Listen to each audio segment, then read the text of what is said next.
Hello everyone, welcome to the ITLS Academy. Today we'll be discussing about the new topic visits to food lab. Beginning with the lecture, the first topic is your analytical method. The analytical method covers the fundamental and specific aspects of the development, optimization and practical implementation in routine laboratories and validation of the food analytical method for the monitoring of food safety and quality. The laboratory shall normally use only standard method as prescribed in DGHS manual, the BIS specification, AOAC test method manual or any other international publications like US FDA, BAM, etc. as per the product and laboratory requirement. The laboratory should develop a detailed procedure for method of validation and performance validation, covering the procedure for designing of experiment to cover all the requirements, method, validation, parameters, procedures for carrying out the actual validation experiments, the number of replicates, the number of data points and various other points, etc. So the laboratory should also establish acceptance criteria. Based on the validation result, the lab should document the SOP, that is the standard operating procedure for regular analysis, which should include the aspects like systems of repeating calibration curves and recovery data, etc. So the validation of microbiological test method should be carried out as per the guidance provided in NABL, and the validation of chemical test method should be carried out as per the guidance provided in NABL 103. Next is your validation. Laboratory, whenever using non-standard method or a standard method beyond the stated limits of operation, is required to validate such test method. So validation of a method establishes by systematic laboratory studies that the performance characteristics of the method meet the specific related to the intent use of the analytical result. The performance characteristics determined includes the selectivity and specific range, linearity sensitivity, limits of detection, limits of quantitation and ruggedness, accuracy precision. These parameters should be clearly stated in the documented method so that the users can access the suitability of the method for their particular needs. Moving forward with the good lab practices, the good laboratory practices or GLP generally refers to a system of management control for the laboratories and research organization to ensure the consistency and reliability of the result as outlined in the Organization of Economic Cooperation and Development, that is the OECD principles of the GLP and national regulation. So GLP embodies a set of principles that provides a framework within which the laboratory's studies are planned, performed, monitored, recorded, reported and achieved. These studies are undertaken to generate data by which the hazards and risks to users and consumers and third parties including the environment can be accessed for the pharmaceutical, agrochemical, cosmetics, food additives, feed additives, contaminants, novel food, biocides, detergent, etc. could be handled, and GLP helps to assure the regulatory authorities that the data submitted are a true reflection of the result obtained during the study and can therefore be relied upon when making risk or safety assessment. Safety assessment we'll be discussing in our later slides in later lecture. So GLP is a quality, that is a good laboratory practice, is a quality system concerned with the organizational process and conditions under which non-clinical health and environmental safety studies are planned, performed and monitored, recorded, achieved and reported. So GLP ensures the quality, integrity and reliability of the safety data. Next, let's understand the GLP principles. GLP principles is based on the following points, that is the organization and personnel, quality assurance program, facilities, equipment, reagents and materials, test system, test and reference item, standard operating procedures, performance of the study, reporting of the result, storage and records and reports.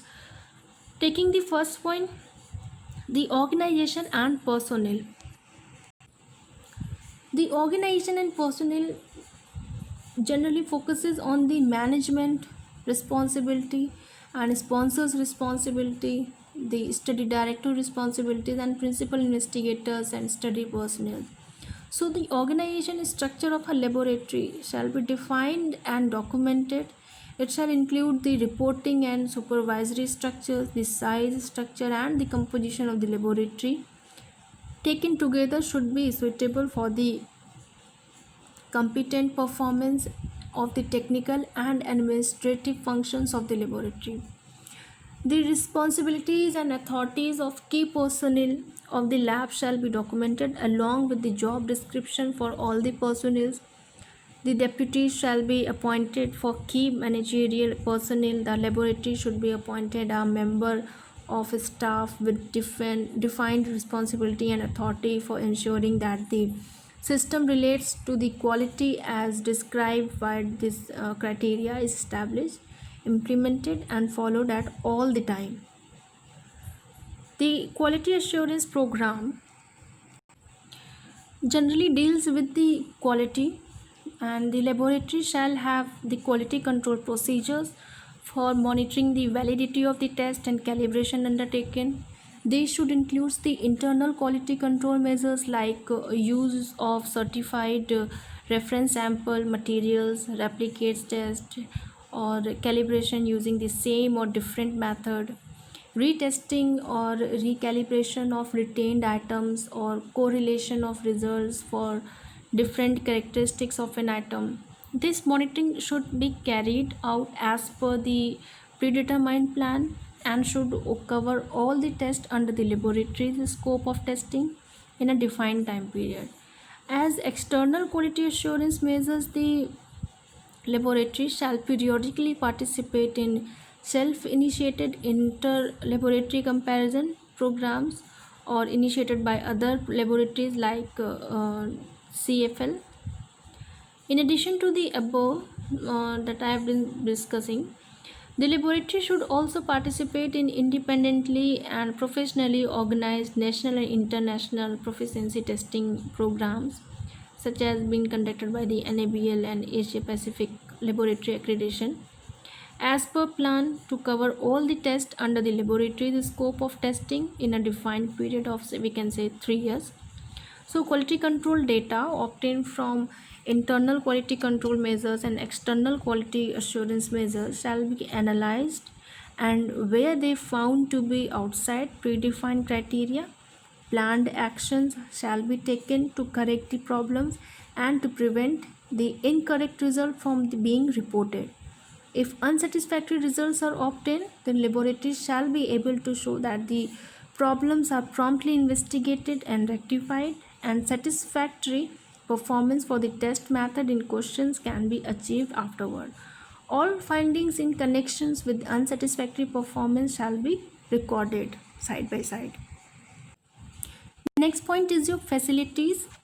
Laboratory facilities for testing shall be such as to facilitate correct performance of the test as per the scope of the laboratory, and these facilities shall include accommodation, space, layout, environmental condition, energy and water source, biological sterility, dust, humidity, electrical supply, temperature, and various other points that will included in the facility. So adequate and proper lighting should be available. Bench and floor surfaces should be appropriate for the work being performed. The laboratory shall document, monitor, control, and record environmental conditions as required by the relevant specification, methods, and procedures, or where they influence the quality of the result. The test and calibration shall be stopped when the environmental conditions jeopardize the result of the test. There shall be effective separation between the neighboring areas in which there are incompatible activities, and measures shall be taken to prevent cross contamination. So these are the points that comes under your facilities that being provided for you to perform the test within a laboratory. And there should be storage facilities of the laboratory should be sufficient enough to allow the sample retention, and if required, segregation of the samples for a designated period, and provide conditions that maintain sample integrity. Access to and use of areas affecting the security of the sample and quality of the test calibration shall be controlled. So these are the points that is considered under the facility. Next is your equipments, reagents and materials.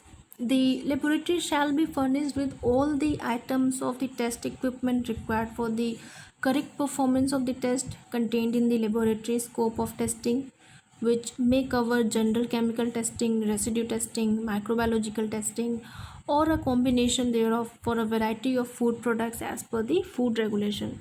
So equipments used for testing shall be capable of achieving the accuracy required and shall comply with the specification relevant to the test as given in the test method used. So all the equipments that have direct and indirect effect on the result of analysis shall be calibrated, checked before being placed into the services, establish that they meet the laboratory specification requirement and comply with the relevant standard specification, and each item of the equipments and if software used for testing and calibration significant to the result shall, when practicable, be uniquely identified and appropriate records shall be maintained. Equipment that has been subjected to overloading, mishandling, gives suspect result, or has been shown to be defective or outside specified limits shall be taken out of the service. It shall be isolated to prevent its use, or clearly labeled or marked of being out of the service. And these are the precautions that you have to maintain with the using the equipments, reagents and materials. Next is your test system. The laboratory shall use the appropriate method and procedures for all the tests within its scope. The laboratory shall have the instructions on the use and operation of all the relevant equipments and on the handling and preparation of the samples for testing, where the absence of such instructions could jeopardize the result of test or calibration. If the standard test method used contain sufficient and concise information on how to perform the test, then they may not be rewritten as internal procedures. It may, however, be necessary to provide additional documentation for optional steps or additional details. All the instructions, standards, manuals, and reference data relevant to the work of the laboratory shall be kept up to the date and shall be made readily available to the personnel. Normally, the standard method shall not be deviated unless the deviation have been technically justified, validated, documented, and authorized. All the modified, lab developed, or non-standard test method used by the laboratory shall be validated before use. So, following information shall be provided for the accreditation of an in-house test method, and a copy of full documented test method must be there. Next is your test and reference item. Okay, whenever you have to perform any test, in for comparing your sample, there isn't some standard samples should be there to which you can make them the reference item in order to compare your given sample for testing. Next is the standard operating procedure. So as we have discussed, standard operating procedure is generally the SOP, and for performing any test, suppose you have to take out the estimation of the carbohydrate present in a particular food. So for testing the presence of carbohydrate, different methods are being prescribed, and due to which according to which you can perform and calibrate the presence of carbohydrate. So that will be the standard operating procedure, whichever procedure you follow to find out the quantity of that matter. Next is the reporting of the result. The reporting the result of each test or series of the test carried out by the laboratory shall be reported accurately, clearly, unambiguously, and objectively, and in accordance with any specific instructions in the test method. The result shall be reported usually in a test report and shall include all the informations intended by the requirement of the regulatory testing and necessary for the interpretation of the test or calibration result, and all the information required by the method used. The food testing laboratories working under the regulatory regimes are required to report as per the requirement of the regulation. We have to give the details of each and everything that being discussed in that. Description of the sample, physical appearance, label, quality characteristics, name of the method of the test used, result, prescribed standard, signature and date, and other essential informations like dates of the start of the test and completion of the test, deviation from addition to or exclusion from the test method, and information on the specific test conditions such as environmental conditions shall be available in other records like observation workbook. For ease and consistency in reporting, the lab should establish product-wise report format in line with the regulatory requirements. So, when the test report contains result of the test performed by subcontractors, these results shall be clearly identified. The subcontractor shall report the results in writing or electronically. You can give your report in electronic reporting, as in case of the transmission of the test result by telephones or messages or other. Transmission is the laboratory should verify the integrity of the electronic link. Security, laboratory should avoid sending test report in an electronic format that can be readily amended by the recipient. Examples would be in word processing or spreadsheet software. Where possible, report should be in an image format. Example, the image format option for the PDF files. And along with the signatures, all reports must not be released to the customers until authorized by the individual with the authority to do so. For electronic report, there must be a clear audit trail with a positive authorization record to demonstrate this in the case. Next is your storage and record and reports. So the laboratory shall establish a system for identification, collection and indexing access, fillings, storage, maintenance and disposal of technical records. It shall also ensure that all the records are legible and stored in a suitable environment to prevent damage or deterioration and to prevent loss. Retention time of the record shall be established as per the regulatory requirement. The technical record shall cover all the original observations, derived data and sufficient information to establish traceability and reconstruction of the result. Calibration certificate and other instrument relates record, relevant records should be maintained. Quality assurance related record, test reports issued and related record sample entry coding related records, and various types of monitoring records. These records shall include the identity of the personnel. They should all be arranged and kept. Next comes your advances in lab equipments for food analysis. The first is your gas chromatography. A gas chromatography is a common type of chromatography used in analytical chemistry for separating and analyzing the compounds that can be vaporized without decomposition. Typical uses of gas chromatography includes the testing and purity of a particular substance or separating the different component of a mixture.